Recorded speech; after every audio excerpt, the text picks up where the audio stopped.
Ladies and gentlemen, welcome back to the analysis of YOLENO TV. I hope you well from wherever you're watching this channel. Now the government has decided to defend itself on this highly publicized ECITIZEN scandal. And integrated with electronic payment platforms, including mobile telephone money payment services. The digitization of the payments has enhanced the governance, the transparency, and accountability. Honorable Chair and honorable members, the National Treasury would like to provide the following responses to the special report of the Auditor General dated March 2025 on government digital payments, that is ECITIZEN. Now, first and foremost, I'd like us to look at a statement from the Standard. The Standard has published a statement on its front cover, and the headline is ECITIZEN Billions Trail. So let's look at the details on that front cover, because the government attempted to defend itself after this report that was tabled by Nancy GATHUNGU. I want to understand here that there are companies which received money and they were not part and parcel of the contract. And I also want you to understand that based on this report, the government could have paid itself for the services of ECITIZEN portal, which is a product that belongs to it. Take note of this. You pay yourself for your own product. That is what is happening here. So there's a report that has been shared by ECITIZEN in response to the defense by people like PS Chris KIPTOO, because the Treasury had to face the Senate and explain some of these allegations as tabled by Nancy GATHUNGU.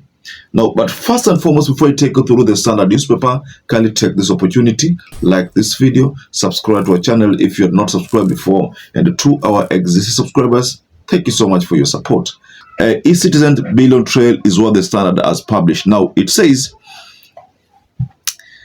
9.1 billion was moved from the ECITIZEN in an intricate manner and involving a shadowy web.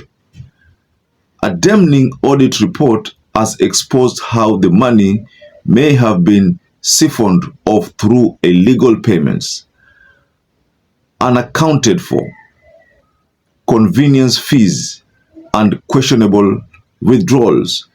The revelations which Parliament is now probing point to a system plunged by opacity, poor oversight, and possible collusion.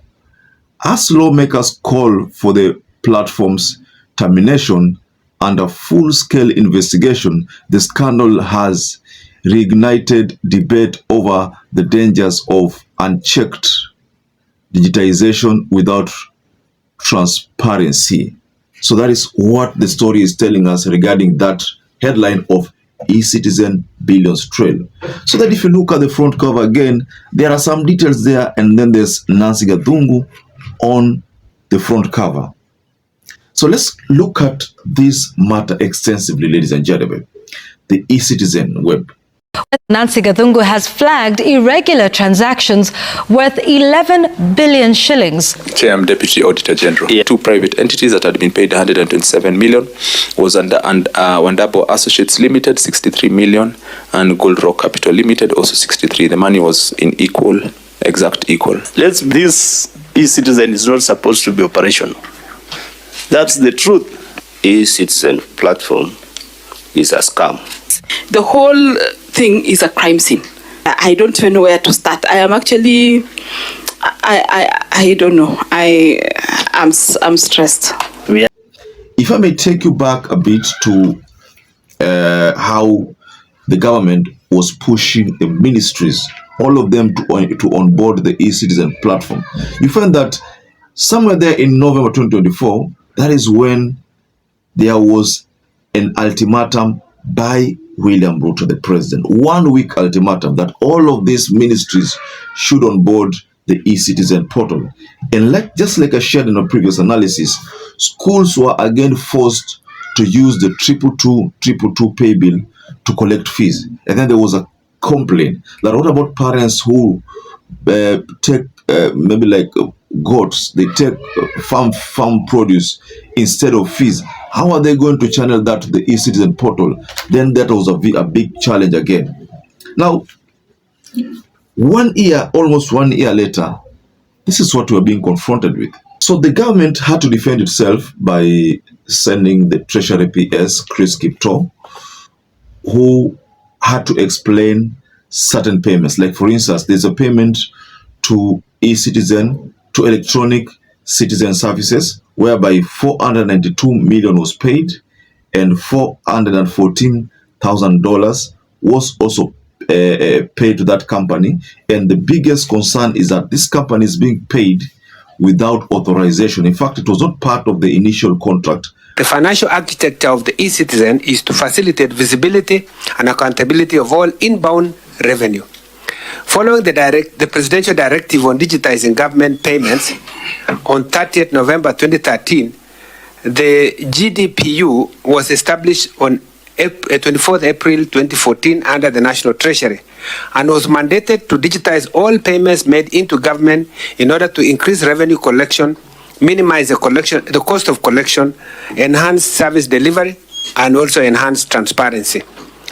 The National Treasury requested the International Finance Corporation through a letter by the PS National Treasury then, dated 29 May 2014, for support in contracting of services to of a services provider to digitize government services.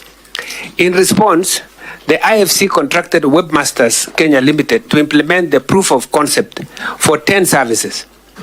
The vendor, which is Webmaster Kenya Limited, completed the proof of concept and continued with the onboarding of services from the initial 10 services to 397 services by December 2022. With the presidential directive of 12 December 2022 to onboard all government services onto the eCitizen platform and provision for support and maintenance of the platform, the government of Kenya opted for an out-of-court settlement with Webmaster. So if you look at all this, ladies and gentlemen, based on the response from Chris KIPTOO, then I blame the parliament. I totally blame the parliament because there's a time the parliament delivered its own, introduced a bill that would give the government ability to do any contract without the involvement of the parliament.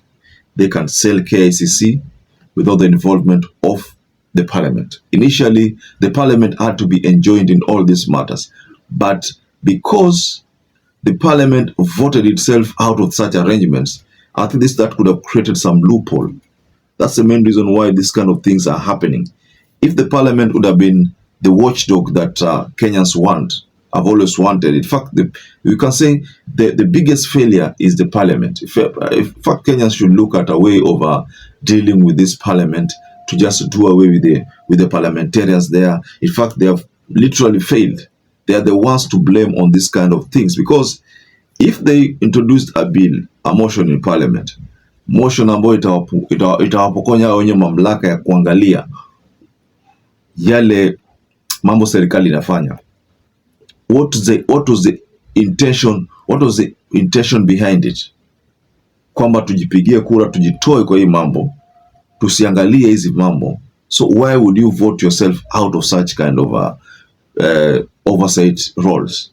So I think that's the reason why some loopholes were created. Ndio maana una company kama hii sasa tunasikia kwamba electronic citizens services being was enjoined, and all of a sudden it has accumulated millions, of Kenya shillings and hundreds of thousands of dollars. It has already been paid from the eCitizen platform. That's why whenever you make any payment, the 50 shillings ile ya kando, mimi unaiangalia mara mbili mbili. Hii 50 shillings ya kando ni ya nini? So hii 50 shillings ya kando ndio ile nakata for hizo services zingine. Right now, if you go to a restaurant and you buy a meal, you make payment, you're always paying for ile kitu umetumia. Umekula kuku na maybe chips ama umekula sima na kales sukuma wiki, you definitely, if the bill is 200, that's what you pay. You're not told that to pay 200 plus 30 at 13 transaction fee, pay plus 30. Hapo ndo kuna shida, ladies and gentlemen. So this 50 bob inaendaga wapi? That is the main reason why unapata kuna hizi vitu kama electronic citizens. Imekuja electronic citizen services, na unapata kwamba ndio kampuni ambazo zinashtukiwa zimekuja na zinalipwa na kukuwa na any contractual agreement in the first place kusema kwamba wao pia waongezwe walipwe. You see? So ladies and gentlemen, just go below in the comment section and tell us what you think about the statement that was shared by the Standard. ECITIZEN billions trail, how these billions were gobbled. That is actually the main focus in this report from Nancy GATHUNGU. So perhaps if you're watching this video and you've not subscribed, take 1 second and subscribe, like this video. Until you catch up again, stay safe and stay blessed.